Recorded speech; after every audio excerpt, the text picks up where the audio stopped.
إله إلا الله محمد رسول الله محمد رسول الله نستغفر الله أستغفر الله نسألك الجنة نسألك الجنة ونعوذ بك ونعوذ بك من النار صدق اللہ مولانا بڑی صلاۃ صلی اللہ علیہ وسلم. آج اللہ رب العزت کی توفیق سے 26ویں تراویح مکمل ہوئی اور سورہ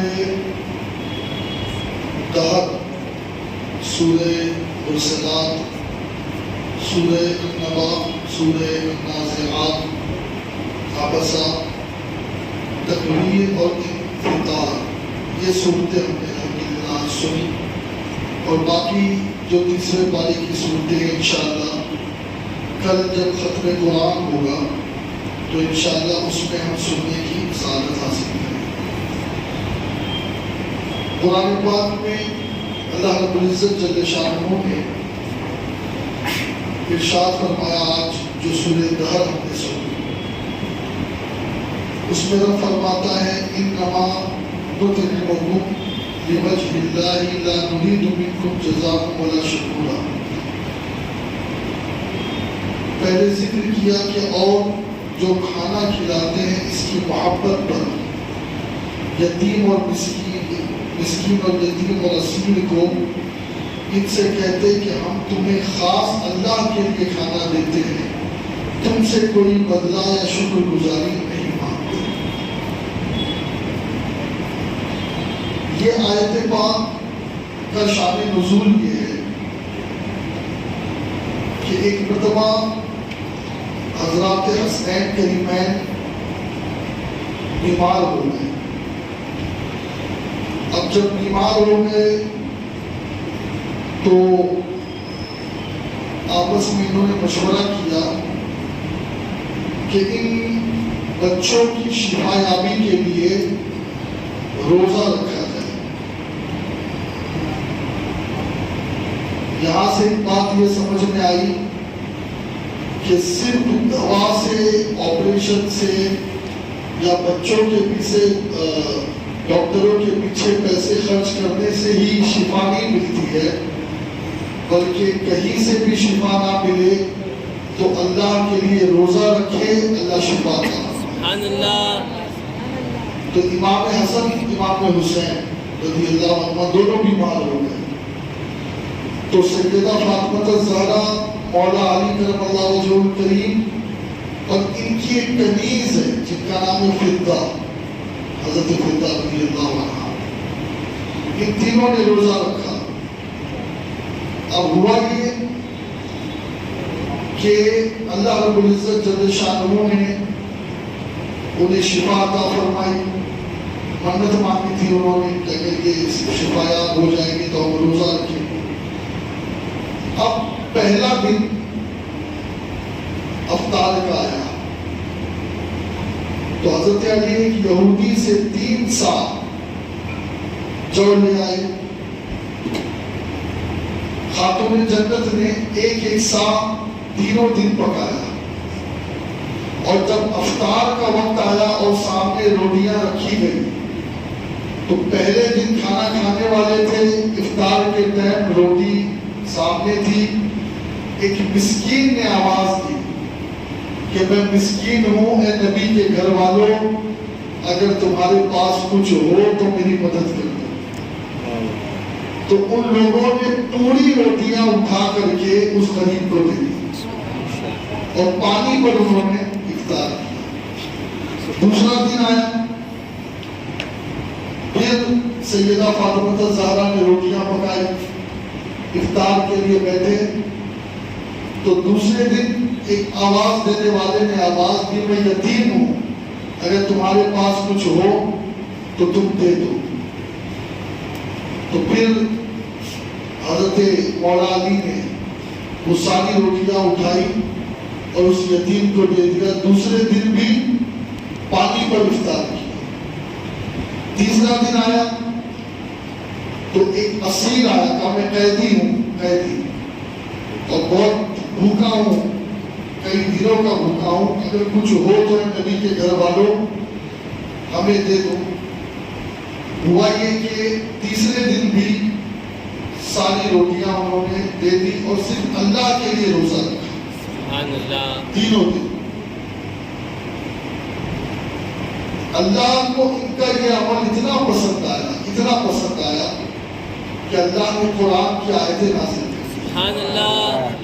اور اللہ فرماتا ہے وَيُطْعِمُونَ الطَّعَامَ عَلَىٰ حُبِّهِ مِسْكِينًا وَيَتِيمًا وَأَسِيرًا إِنَّمَا نُطْعِمُكُمْ لِوَجْهِ اللَّهِ لَا نُرِيدُ مِنكُمْ جَزَاءً وَلَا شَكُورًا، اور کھانا کھلاتے ہیں اس کی محبت پر، اللہ کی محبت پر، مسکین اور یتیم اور اسیر کو، اور کہتے ہیں کہ ہم تمہیں خاص اللہ کے لیے کھانا دیتے ہیں اور تم سے کوئی بدلہ یا شکر گزاری نہیں مانگتے۔ یہاں ایک بات میں آپ کو بتاؤں، کبھی بھی اگر آپ کسی کو زکوٰۃ دیں، صدقات دیں، خیرات دیں، للہ اس کی مدد کرے، خبردار کبھی بھی اس سے کوئی بدلے کی توقع مت رکھیں۔ زکوٰۃ دیں تو اے اللہ مجھے بدلہ تجھ سے چاہیے، اور اللہ خود فرماتا ہے نا کہ جب کوئی میری راہ میں دیتا ہے کسی غریب کو تو وہ غریب کا ہاتھ نہیں ہوتا ہے، وہ میرا ہاتھ ہوتا ہے۔ آج پوزیشن کیا ہے کہ 2.5% ہم دے رہے ہیں، 97.5% ہمارے پاس ہے، وہ نہیں دے رہے۔ اب جو 2.5% دے رہے ہیں کسی غریب کو، تو ہماری اس غریب سے توقع یہ ہوتی کہ جب فون کروں میرے فون پر حاضر ہے، صبح و شام میرے دروازے پہ سلامی مانگے، اور اگر کبھی میں کسی ناجائز کام کے لیے کھڑا ہو جاؤں تو چونکہ میں تجھے زکوٰۃ دیتا ہوں تو تو میرے ساتھ ناجائز کام کے لیے بھی کھڑا ہو جاؤ۔ یہ سوچ ہوتی ہے لوگوں کی۔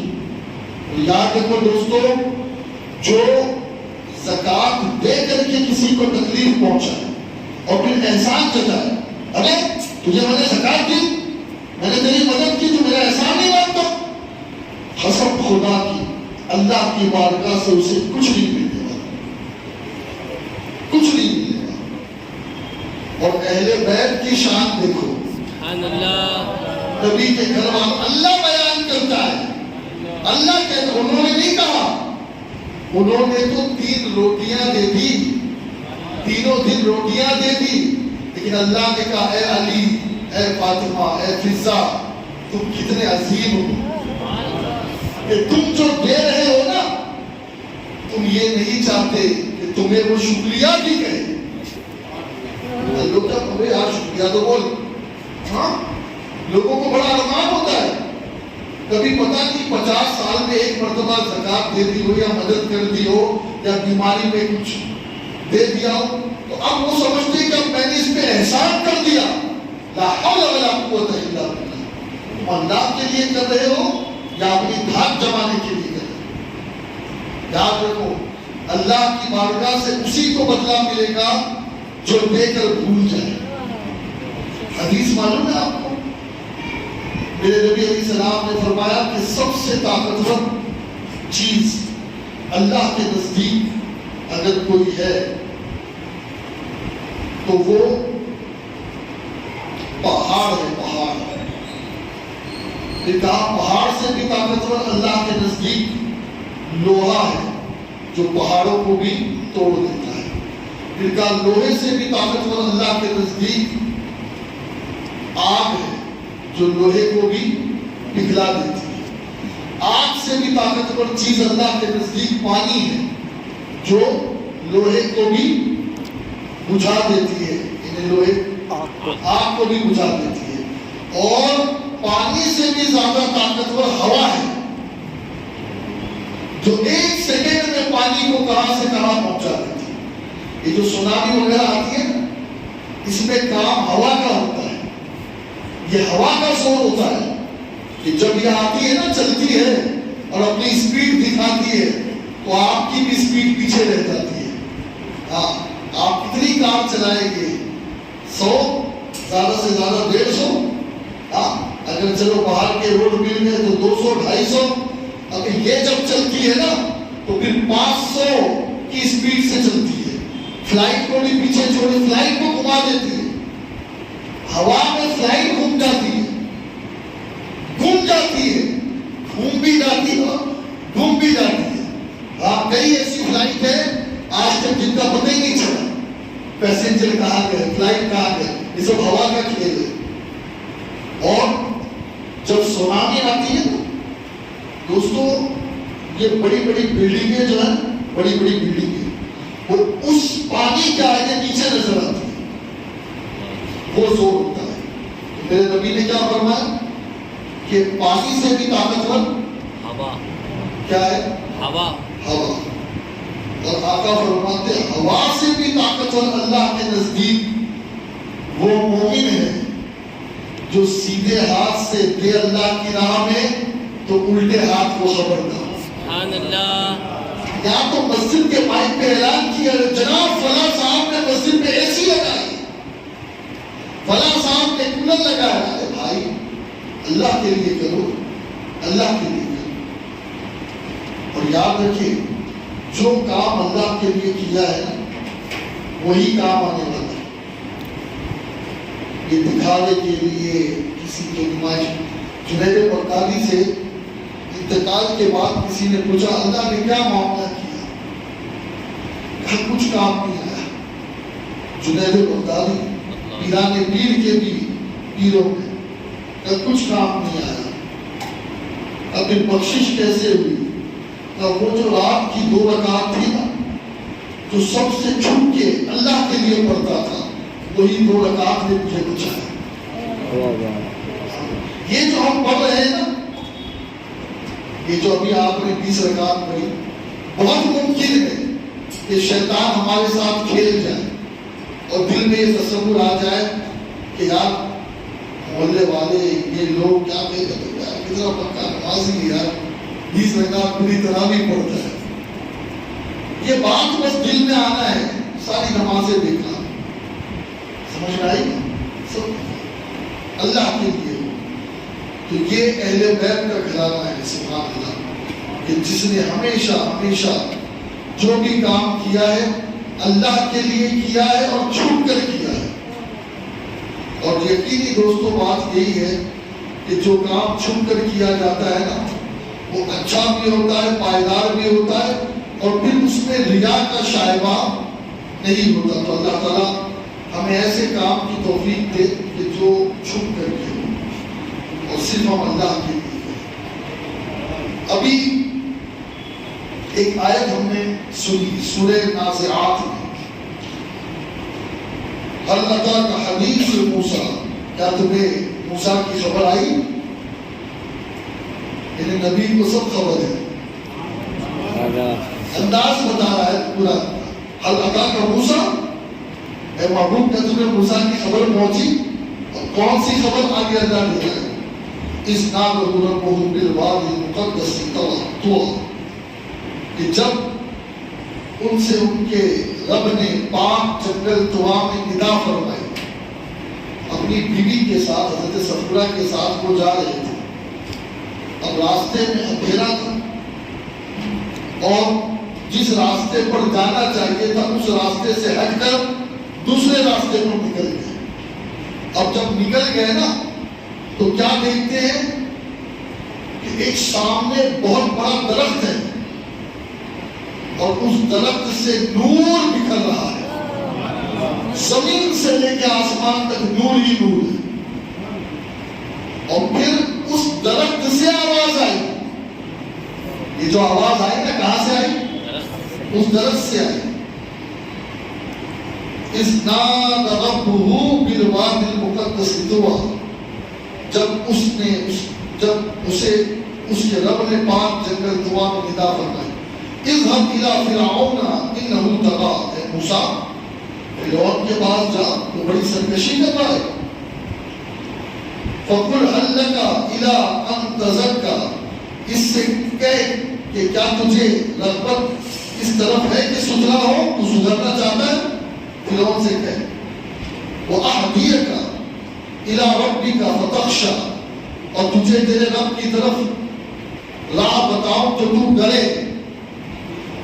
فَأَرَاهُ الْآيَةَ الْكُبْرَىٰ، پھر موسیٰ نے اسے بہت بڑی نشانی دکھائی. موسیٰ نے بہت بڑی نشانی دکھائی. فَكَذَّبَ وَعَصَىٰ، اس پر اس نے جھٹلایا اور نافرمانی کی. ثُمَّ أَدْبَرَ يَسْعَىٰ، پھر پیٹ دی، اپنی کوشش میں لگا. فَحَشَرَ فَنَادَىٰ، تو لوگوں کو جمع کیا اور پھر پکارا. فَقَالَ أَنَا رَبُّكُمُ الْأَعْلَىٰ، بولا میں تمہارا سب سے اونچا رب ہوں. اللہ اکبر، استغفر اللہ. یعنی دیکھیے وہ سرکشی پر آ گیا تھا اور اس نے اس قسم کے جملے کہے. اب یہاں ایک بات بڑی سمجھنے کی، اللہ کی تجلیات پہاڑ درخت پر آئی اور درخت سے آواز آئی کہ میں تیرا رب ہوں، میں تیرا رب ہوں. اب درخت کیا حضرت موسیٰ کا رب ہوں گے؟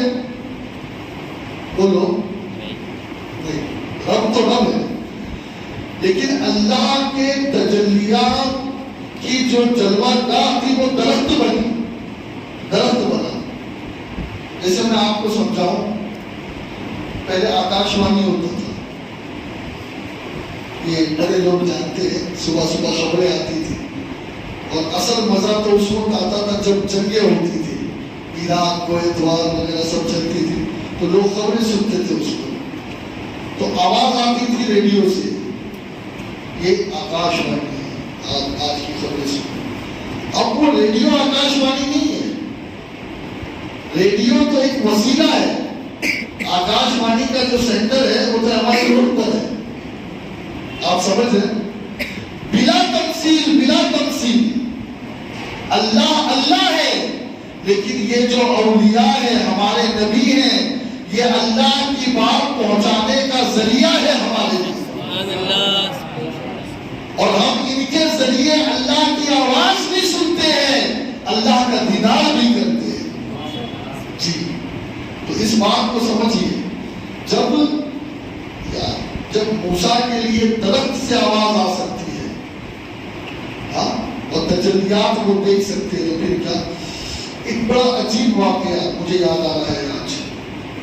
اسی سورہ نازعات میں ہم نے ایک آیت سنی، وَأَمَّا مَنْ خَافَ مَقَامَ رَبِّهِ وَنَهَى النَّفْسَ عَنِ الْهَوَىٰ فَإِنَّ الْجَنَّةَ هِيَ الْمَأْوَىٰ.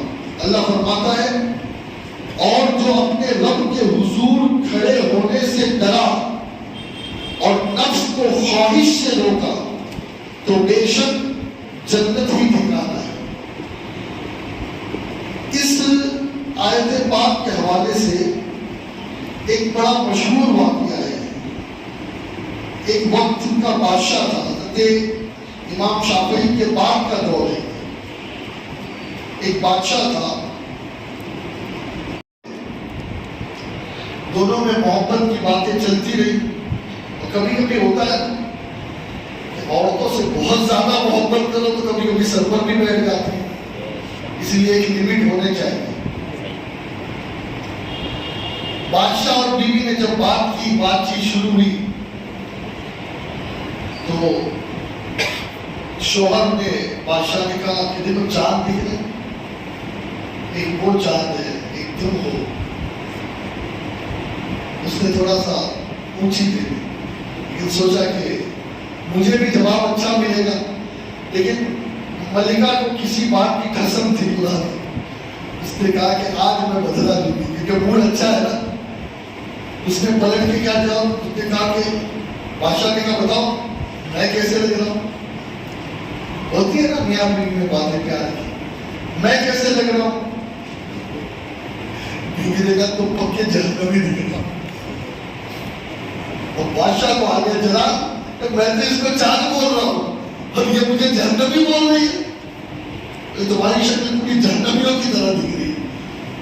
اگر میں جہنمی تو تجھے طلاق طلاق طلاق.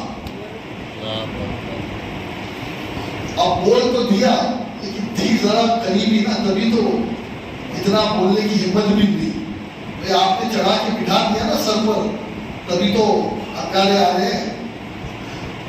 اب پریشان ہوا، جس مفتی کے پاس پہنچا، جس مفتی کے پاس، سب نے یہی فتویٰ دیا کہ بھائی یہ بات تو کوئی کنفرم ہے نہیں اور کوئی ایسی چیز بھی نہیں لگتی ہے، تو طلاق ہو گیا ہو گیا ہو گیا ہو گیا. کئیوں نے تو ہاتھ اٹھا لیا کہ ہم تو کچھ بول ہی نہیں سکتے اس میں، اس لیے کہ جنت اور جہنم کا فیصلہ بعد میں ہوگا. ارے بولے یار فیصلہ تو بعد میں ہوگا تو ٹھیک ہے، لیکن شریعت کی بات بھی تو بتاؤ نا. اب میں کیا کروں؟ اس بیوی کو ساتھ رکھوں، اس کو ہاتھ لگا سکتا ہوں یا نہیں؟ میں نے 3 طلاق تو دے دی تاکہ دیکھو اگر تم جنتی ہو تو ہاتھ لگا سکتے ہو، جہنمی ہو تو نہیں. کہ اس کا فیصلہ کیسے ہوگا؟ دیکھیے یہ بڑی عجیب بات ہے، یہ ہنسنے کی نہیں، عبرت کا مقام ہے. یہ حافظ صاحب نے آپ کو قرآن سنایا، میں آپ کو یہ قرآن سنا رہا ہوں. آپ اگر مجھ سے پوچھیں کہ سید صاحب آپ جنتی ہو یا جہنمی ہو، میں گارنٹی کے ساتھ نہیں بول سکتا. امام شافعی سے کسی نے پوچھا کہ آپ مومن ہو، تو امام شافعی رحمۃ اللہ تعالی علیہ نے فرمایا انا المؤمن حقا، ہاں میں مومن ہوں، یہ حق ہے. امام اعظم سے کسی نے پوچھا تو فرمایا انشاءاللہ انا المؤمن. کہا انشاءاللہ بول دو. کہا انشاءاللہ. امام شافعی نے یہ کہا آپ ایسا کہتے، تو انہوں نے کہا کہ شافعی نے اپنا حال بیان کیا، لیکن میں نے انشاءاللہ اس لیے کہ اب تو مومن ہوں، اللہ نے چاہا تو ایمان پر خاتمہ ہوگا. دوستو ایمان پر خاتمے پر ہی جنت ہے. سمجھے نا؟ گارنٹی اس پر نہیں ہے. نماز پڑھنے میں گارنٹی نہیں ہے کہ جنت مل جائے. ایمان پر مرو گے تو جنت ملے گی. اور ایمان کیا ہے؟ مصطفیٰ کی محبت، مصطفیٰ کا ادب، مصطفیٰ کی تعظیم، مصطفیٰ کی توقیر، مصطفیٰ کے دشمنوں سے دشمنی اور مصطفیٰ کے دوستوں سے دوست. یہ ہے ایمان. کسی کے بھی پیچھے کھڑے ہو جاتے، پیچھے اس امام تھے. ابھی پہلے اس امام کا عقیدہ تو دیکھو. وہ امام نبی کے بارے میں کیا کہہ رہا ہے؟ وہ نبی کو زندہ سمجھتا ہے یا مردہ سمجھتا ہے؟ وہ نبی کو علم غیب والا مانتا ہے یا نبی کو امی اور جاہل اور ان پڑھ کہتا ہے؟ وہ نبی کو معاذ اللہ رب العالمین اپنا بڑا بھائی کہتا ہے یا آقا و مولا کہتا ہے؟ وہ نبی کے بارے میں کیا عقیدہ رکھتا ہے کہ نبی سے بڑھ کر کے امتی کا عمل ہو جائے؟ ہاں، دیوبند کے ایک مولوی نے، یہ دیوبندی بڑے عجیب ہوتے ہیں، بڑے عجیب. اللہ نے ان کو نام بھی ایسے چن کے دیا. ایک تو دیو اور پھر بندی، بڑے عجیب ہوتے ہیں. ایک مولوی نے کیا لکھا معلوم ہے آپ کو؟ اس کی بات پر تعجب ہوگا. وہ لکھتا ہے کہ حضور کو اردو نہیں آتی تھی، تو حضور نے مدرسہ دیوبند میں آ کر کے اردو سیکھا. مدرسہ دیوبند میں آتی. ابے او پاگل، عقل کے اندھے، میرا رسول وہ ہے کہ جس نے آدم کو ساری بولیاں سکھائی ہیں. آدم 70,000 بولیاں جانتے تھے. ہاں، تو کہتا ہے نبی اردو دیوبند میں آ کے سیکھے. بھاڑ میں جائے تیرا دیوبند اور جہنم میں جائے تیرا عقیدہ. ہمارے نبی کے بارے میں تم ایسا عقیدہ رکھتے ہو؟ تو دوستو ذرا سمجھو نا، سمجھو. ہر کسی کے پیچھے کھڑے مت ہو جاؤ. خیر، بات بہت دور نکل گئی. ایمان پر کون مرے گا اس کی گارنٹی نہیں ہے. میں بھی نہیں کہہ سکتا 100%. اللہ سے دعا کرتا ہوں، تمنا کرتا ہوں مولا ایمان کے ساتھ رہا. لیکن میں گارنٹی میں بھی نہیں دے سکتا. اور جو گارنٹی دے نا اس سے بڑا جھوٹا کوئی نہیں.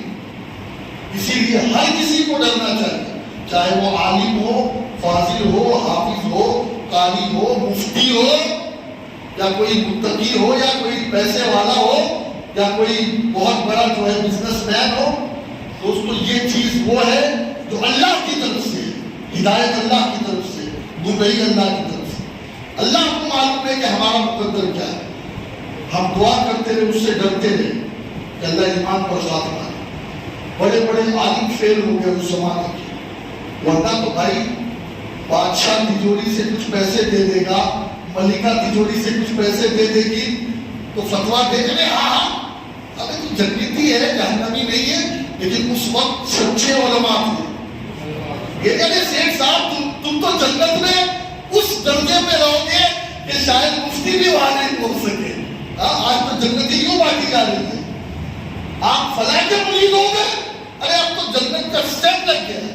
ارے بھیا اس سے نہیں لگتا جنت کا اسٹیپ، ایمان پر مرنے سے جنت کا اسٹیپ لگتا ہے۔ اب ہوا یہ کہ جب وہ پریشان ہوا تو اس دور کے ایک ولی تھے، وہ ان کی مانتا، اور دیکھیے ہر ولی عالم ہوتا ہے، اللہ کا کوئی ولی جاہل ہوتا ہی نہیں۔ اب آپ بولے آپ بعض ولیوں کے بارے میں تو ہم نے یہ بھی سنا ہے کہ وہ مدرسے میں بھی نہیں گئے، اعلیٰ حضرت بھی کسی مدرسے میں نہیں گئے، لیکن ہوتا یہ ہے نا کہ کبھی کبھی اللہ علم لدنی عطا فرماتا ہے۔ کچھ ولی امی ہوتے، امی، ہاں امی، ایک ایسے مجذوب بزرگ تھے، راستے میں پھرتے تھے، ایک دن ایک محدث کی مسند پر آ کر بیٹھ گئے، ایسے کہتے تھے گندے سندے۔ اب محدث صاحب کا تو دماغ خراب ہوتا ہے کہ جس ممبر پہ میں بیٹھا ہوں اب کوئی یوں ہی آ کر کے بیٹھ جائے، ابھی تو میرے ممبر پہ آ کے بیٹھا، میری مسند پہ آ کے بیٹھا، تو اب وہ مجذوب تھے، اللہ کے ولی تھے، کہا محدث صاحب آج مجھ سے پوچھو جو پوچھنا ہے۔ اب محدث صاحب کا دماغ اور خراب، اب ایک تو میری مسند پہ بیٹھا ہے، اب مجھے پوچھ رہا ہے، بولے حجامت آتی ہے؟ حجامت ہوتا ہے آدمی غصے میں بولتا ہے، حجامت کرنے آتی ہے تجھے؟ حجامت سمجھتی؟ اللہ اکبر، محدث کی زبان سے لفظ حجامت نکلتی تھی۔ اب اس مجذوب نے حجامت کے حوالے سے جتنی حدیثیں تھی ساری حدیثیں پڑھ رہا، سارے راویوں کے نام پڑھ ڈالے، کون سا راوی سکا ہے، کون سا غیر سکا، کون سی حدیثیں صحیح متواترہ، ساری اصناف حدیث بیان کر دی، وہ قدموں میں گر گئے۔ آج تک سنا تھا کہ علم لدنی کوئی چیز ہے، آج دیکھ لیا۔ تو ہر ولی عالم ہوتے، تو ان کے پاس دیکھا، حضرت 3 سال سے بھٹک رہا، بیوی کو رکھوں چھوڑوں کیا کروں سمجھ میں کچھ نہیں آ رہا، آپ بتا دیں کہ کیا طلاق ہوئی یا نہیں۔ اس ولی نے کہا مجھے ایک بات بتا، کیا تیری زندگی کا کوئی ایسا سیکریٹ ہے جو تم مجھ سے شیئر کر سکتا ہے، کوئی ایسی چھپی ہوئی بات جو تم مجھ سے شیئر کر سکتا ہے؟ ایسے تو بہت ہے۔ نہیں، وہ بات جو تیرے لیے سب سے زیادہ ادبھت، الوکک، ایک دم جو تجھے جھنجھوڑ کے رکھ دینے والی، تو یہ ایک بات ہے۔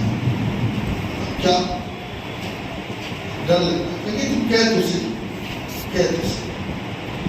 کہا کہ میں بادشاہ ہوں، تو میرے وہاں ہر دن عورتیں بدلتی رہتی ہیں، کام کرنے والیاں آتی رہتی ہیں۔ ایک دن میری نظر میری ایک کنیز پر پڑی، نوکرانی پر پڑی، تو میں نے اسے روک لیا اور اسے کہا کہ آج تم گھر پہ نہ جا۔ پھر جب رات کا وقت ہوا تو میں نے درباریوں کو پہرا دینے کے لیے لگا دیا اور اس کنیز کے قریب گیا۔ جب میں اس کنیز کے قریب پہنچا اور گناہ کا ارادہ کرنے ہی والا تھا کہ وہ کنیز کانپنے لگی، تھر تھر۔ میں نے کہا تم کانپتی کیوں ہے؟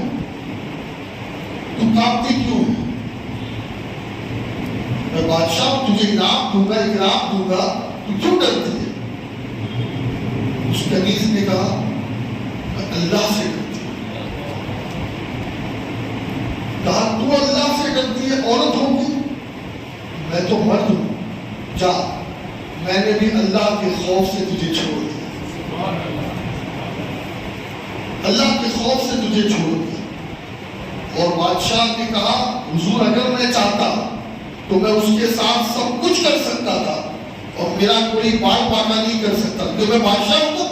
مجھے کون پوچھنے والا, مجھے کون. لیکن میں نے اللہ کے ڈر کی وجہ سے اس عورت کو چھوڑ دیا.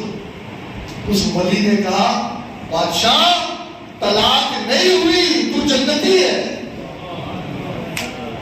اور سبحان اللہ, تو جنتی ہے.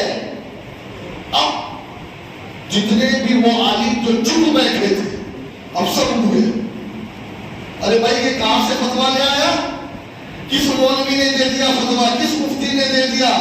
اب سب آ گئے اس اللہ کے ولی کے پاس. اس نے کہا میں نے فتویٰ دیا. کہا کوئی دلیل ہے؟ کہا یوں ہی. کہا دلیل ہے سورہ نازعات آیت نمبر 40 اور 41. سبحان اللہ. کہا کیا دلیل ہے؟ کہا میرے رب نے فرمایا وَأَمَّا مَنْ خَافَ مَقَامَ رَبِّهِ وَنَهَى النَّفْسَ عَنِ الْهَوَىٰ فَإِنَّ الْجَنَّةَ هِيَ الْمَأْوَىٰ. جو اپنے رب کے حضور کھڑے ہونے سے ڈرا اور اپنے نفس کو خواہش سے روکا تو بے شک جنت ہی اس کا ٹھکانہ ہے. سبحان اللہ, سبحان اللہ. دوستو یہ ہے جنتی ہونے کی پہچان. ہاں آج جوانی کے جوش میں بھٹک مت جانا. آج اگر اللہ نے تھوڑا سا پیسہ دے دیا تو عیاش مت بن جانا. ہمیشہ اس بات کا خیال رکھنا کہ تم اکیلے کہیں نہیں ہو, تمہارا رب تمہارے ساتھ ہے, وہ تمہیں دیکھ رہا ہے. جیسے وضو کرتے وقت منہ میں کلی کرتے ہو نا تو پانی اندر نہیں ڈالتے, کیوں نہیں ڈالتے؟ بھائی ڈال لو تو کسی کو پتہ ہی نہیں چلے, نہ دائیں کو نہ بائیں کو کہ اس نے ایک گھوٹ اندر ڈال دیا. لیکن کوئی کرتا ہے. بس یہ تصور جو ہے نا کہ وہ رب جو روزے میں دیکھ رہا ہے وہ رمضان کے بعد بھی دیکھ رہا ہے. وہ ہمیں راتوں میں بھی دیکھتا ہے, وہ دن میں بھی دیکھتا ہے. اگر ہم گناہ کرنے کے لیے ہندوستان سے باہر کسی بڑے سے بڑی کنٹری, بڑی سے بڑی ہوٹل میں چلے جائے, میرے رب کا CC کیمرہ وہاں بھی چل رہا ہے اور وہ کوالٹی بھی ڈبل HD ہے. ہاں اور یہ ساری پکچر ریکارڈ ہو رہی ہے. قیامت کے دن پلے ہوگا یہ کیمرہ, سب دیکھیں گے ہمارے گناہوں کو. اس لیے اپنے آپ کو گناہوں سے بچاؤ. اور جیسے رمضان کو مسجد میں آ رہے ہو نا, ایسے ہی رمضان کے بعد بھی مسجد کی پابندی کریں. اللہ ہمیں عمل کی توفیق دے. وما علینا الا البلاغ.